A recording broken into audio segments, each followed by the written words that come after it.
Breaking news మాజీ మంత్రి పేర్ని నానిపై జనసేన గుంటూరు జిల్లా అధ్యక్షుడు గాదె వెంకటేశ్వరరావు సంచలన వ్యాఖ్యలు చేశారు. పేర్ని నాని కూటమి నేతలపై మాట్లాడేటప్పుడు నోరు అదుపులో పెట్టుకోవాలని హెచ్చరించారు. పవన్ కళ్యాణ్ గురించి, చంద్రబాబు గురించి ఓవర్గా మాట్లాడితే శవం కూడా దొరకదంటూ హెచ్చరికలు జారీ చేశారు.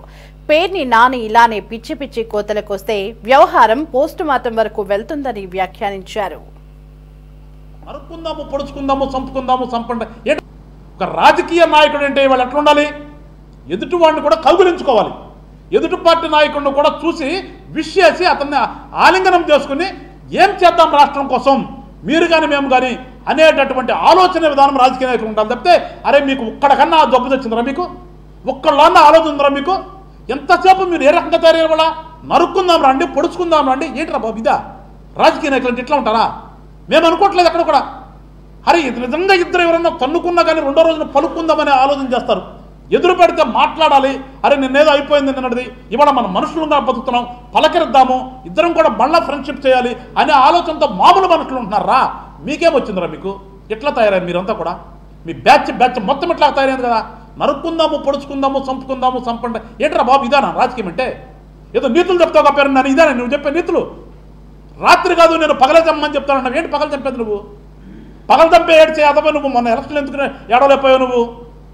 ఎలక్షన్ల నుంచే డబ్బు లేదు నీ దగ్గర, ఎలక్షన్ల నుంచే ధైర్యం లేదు నీ దగ్గర. ఏ రకంగా నీ మీద గోడౌన్ కట్టుకున్నావో, ఆ గోడౌన్లో బయ్యాన్ని ఏ రకంగా దారి మళ్లించావో, నీ మీద నీ ఆవిడ మీద ఏ రకంగా కేసులు పెట్టించుకున్నావో, దానికోసం ఏ రకంగా బతిమలాడుకున్నావో, ఆ రోజు చంద్రబాబు నాయుడు మంచాడు నీకు. ఆ రోజు అక్కడ ఉన్నటువంటి మంత్రి నీకు మంచాడు కాదు, చంద్రబాబు నాయుడు గారు మంత్రి మంచాడు. పాపం మా ఆవిడ ఆడాళ్ళతోలికి వెళ్ళొద్దని చెప్పాడు అన్నప్పుడు మాత్రం ప్రెస్ మీట్ పెట్టి పొగుడినటువంటి నీనోరే ఇవాళ వచ్చేసి మళ్ళా ముసలాడు ఏం చేస్తాడు, చచ్చిపోతావు కదా, నువ్వు ఎట్లా బతుకుతావు, ఇదిరా నువ్వు? అట్లా ఎట్లా మనిషి పుట్టారు బాబు నువ్వు? నిజంగా పేరున్నాననేవాడిని నీ గురించి చెప్పుకోవడానికి కూడా సిగ్గేస్తున్నావు మాకు. ఇంకా నోరు జారి మా నాయకుడి గురించి మాట్లాడుతున్నావు. అరే నిజంగా చంపేస్తారా బాబు నేను? నిజంగా నువ్వేదో రేత్రి పొగలు అంటున్నావు, నిన్ను నిజంగా చంపేస్తారు. అంతదాకా తెచ్చుకోవద్దు నువ్వు. జనసేన పార్టీ వాళ్ళం మేము ఎంతగా సమన్వయం పాటిస్తున్నామో ఈ రాష్ట్రంలో అభివృద్ధి కోసం, మా నాయకుడు కూటమిని ఏర్పాటు చేసి రాష్ట్రం అభివృద్ధి చెందాలని మాట్లాడుతుంటే మేము ఎక్కడా కూడా నోరు విప్పిరాట్లా. మా ధ్యేయం రాష్ట్రం అభివృద్ధి చెందటమే, మా లక్ష్యం ఈ రాష్ట్రంలో ఉన్నటువంటి ప్రజలకు అందరికీ మంచి జీవితాన్ని అందించడమే అనే ఆలోచనతో జనసేన పార్టీ అంతా కూడా మేము ముందుకెళ్తుంటే మా నాయకుడి గురించి ప్రేలాపన వెళ్తున్నావు. పేరు నేను నిజంగా నిన్ను అరే నీ శవం ఎక్కడుందో కూడా తెలియదురా బాబు. మళ్ళా నిజంగా ఒక్క నిమిషం మా వాళ్ళు కన్నెర చేస్తే నీ శవం ఎక్కడ ఉంటుందో కూడా తెలియదు పేరుందని తెలియదని చెప్తున్నా. నీకు ఇంతకుముందు కూడా చెప్పాం, నీకు నువ్వు ఏమైనా ఏడు ఈ రాష్ట్రంలో ఎట్లయినా మాట్లాడాడు.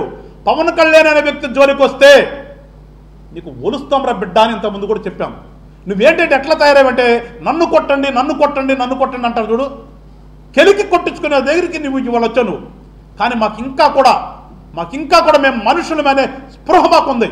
మనిషి అనే స్పృహ కోల్పోయి నువ్వు మాట్లాడుతున్నావు, కానీ మనుషులమైన స్పృహ మాకుంది. మళ్ళా చెప్తున్నాం పేరునని, మళ్ళా ఇది మొదలుకొని చెప్తున్నాం. పవన్ కళ్యాణ్ గారి గురించి నువ్వు ఎక్కడైనా కానీ నోరు జారితే చెప్తున్నాం, మళ్ళా నిన్ను నీ కొడుకు, నీ భార్య, నీ చుట్టాలు ఎత్తుక్కోవాల్సి వస్తుంది. నిన్ను ఎక్కడున్నావో నిన్ను ఎత్తుక్కునేదాకా కూడా తెచ్చుకోవద్దని చెప్పేసి, పోస్ట్ మార్టం బాడీ దాకా వెళ్ళొద్దని చెప్పేసి కూడా నీకు హెచ్చరికలు చేస్తున్నాం. ఖచ్చితంగా ఇది వార్నింగ్ అనుకుంటావో లేదంటే చూసిన అనుకుంటావో నీ ఇష్టం వచ్చినట్టు అనుకో. మళ్ళా పవన్ కళ్యాణ్ గారి గురించి కనుక నోరు జరితే పేరున్నాని నీ బాడీ దొరికితే పోస్ట్ మార్టం అని అవుతుంది, లేకపోతే అన్ఐడెంటిఫైడ్గానే మిగిలిపోయి రికార్డుల్లో మిగిలిపోతావు అని చెప్పేసి కూడా పేరున్న నీకు హెచ్చరిక చేస్తున్నా నీకు. ఎందుకంటే ఇప్పుడు దాకా సమయం పాటించావు నువ్వు ఎంత నోరు జరినా కానీ.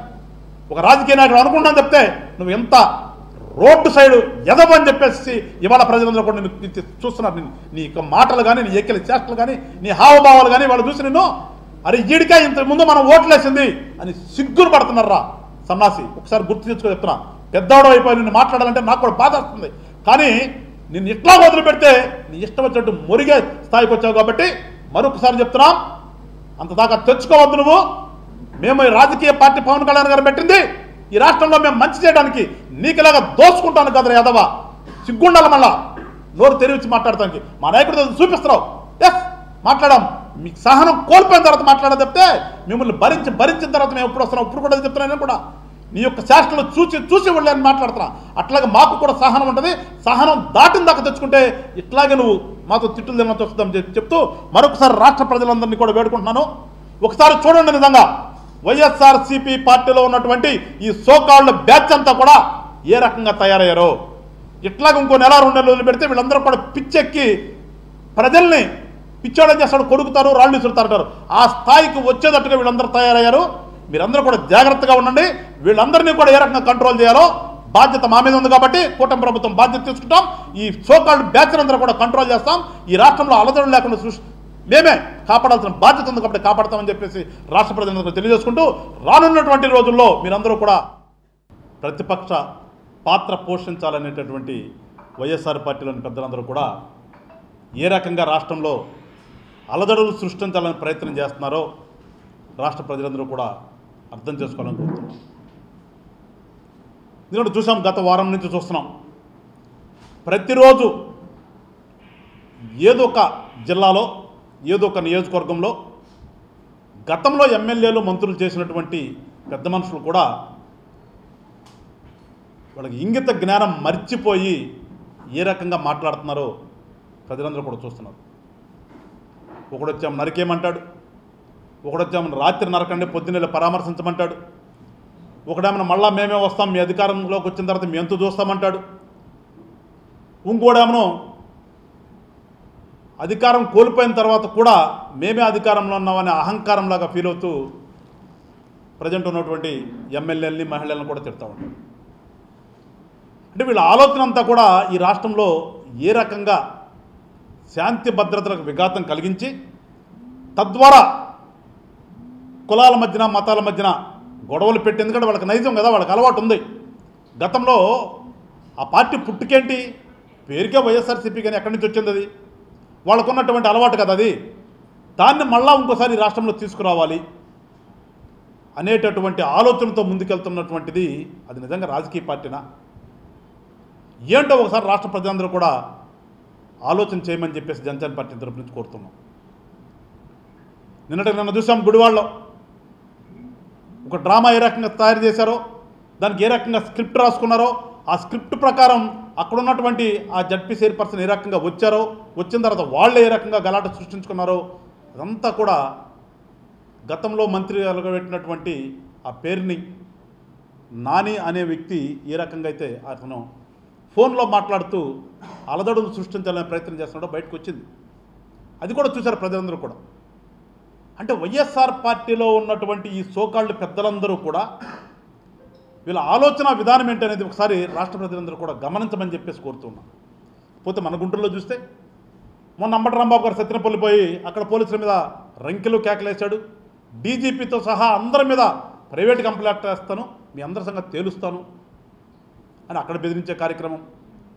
నిన్నలో చూస్తే గుంటూరు వచ్చి ఇంతకుముందు పాపం ముఖ్య సలహాదారు అనుకుంటారు సజ్జల రామకృష్ణారెడ్డి గారు ఏదో పరామర్శ పేరుతో వచ్చి ఆయన ఇష్టానుసారంగా ఆయన మాట్లాడతాం, బెదిరించే ధోరణి. అంటే అసలు వీళ్ళందరి యొక్క ఆలోచన ఏంటి, రాష్ట్రంలో ఏం చేయదలుచుకున్నారు? నాకు తెలిసినంతవరకు మా జనసేన పార్టీ లక్ష్యం కానీ ఆశయం కానీ రాజకీయ పార్టీ అంటే ప్రజలకు మంచి చేయాలి, మన ప్రాంతానికి మంచి చేయాలి, ప్రజలను మన్నలను పొందాలి, ఎవరైనా ఇబ్బందుల్లో ఉన్నటువంటి ప్రజలను ఆదుకోవాలి. అది రాజకీయ నాయకుల లక్షణం, రాజకీయ పార్టీ చేయవలసిన పని అని మాకు తెలుసు. కానీ ఈ వైఎస్ఆర్సీపీ అనే పార్టీ పెట్టిన దగ్గర నుంచి కూడా చూడండి, దాని ప్రస్థానం దగ్గర నుంచి చూడండి, ఒకటే వాళ్ళకి యాంబిషన్, మాకు అధికారం ఉండాలి.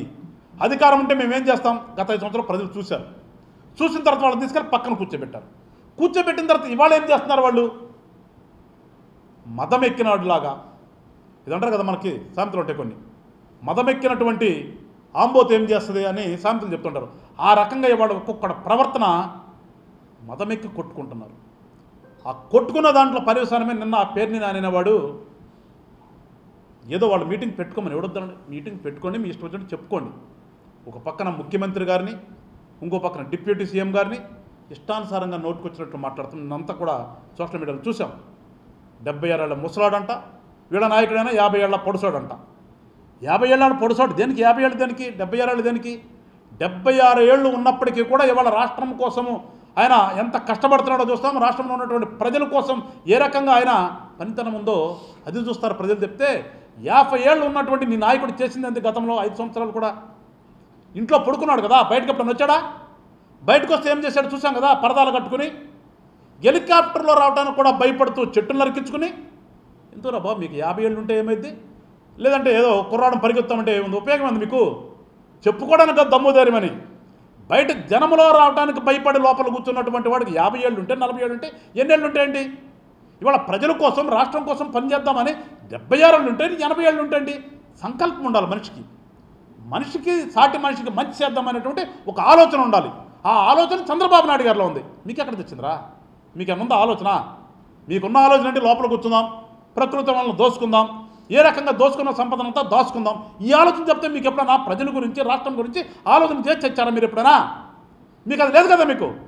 మరి మీకెందుకు ఇవాళ ఊరకనే మీకు మీడియా ఇచ్చింది కదా అని చెప్పేసి ప్రెస్ మీట్లు పెట్టుకుని మీటింగ్లు పెట్టుకుని జనాన్ని తెచ్చి కూర్చోబెట్టుకుని అరుపులు కేకలతో ఏమేమి మాట్లాడుతున్నా పేరుందని బుద్ధి ఉందారా నీకేమన్నా? అసలు నీకు ఎట్లా మనిషి పుట్టేవారు? నీకు గతంలో కూడా ఇదే చెప్పాను నేను. ఒక రాజకీయ నాయకుడు అంటే వాళ్ళు ఎట్లా ఉండాలి? ఎదుటి వాడిని కూడా కౌగులించుకోవాలి.